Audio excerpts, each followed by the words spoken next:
76 గణతంత్ర దినోత్సవ సందర్భంగా జిల్లా గ్రంథాలయ సంస్థలో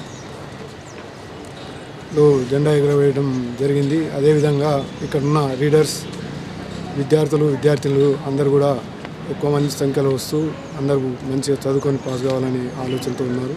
అదేవిధంగా జెండా అనేది నెహ్రూ వాళ్ళ అక్కడ నుండి నెహ్రూ, ఇందిరాగాంధీ అలాంటి వాళ్ళు త్యాగాలతోనే ఈరోజు ఈ ప్రోగ్రాం చేయడం జరుగుతుంది. అదేవిధంగా జిల్లా ప్రజలకు శుభాకాంక్షలు తెలియజేస్తున్నాను.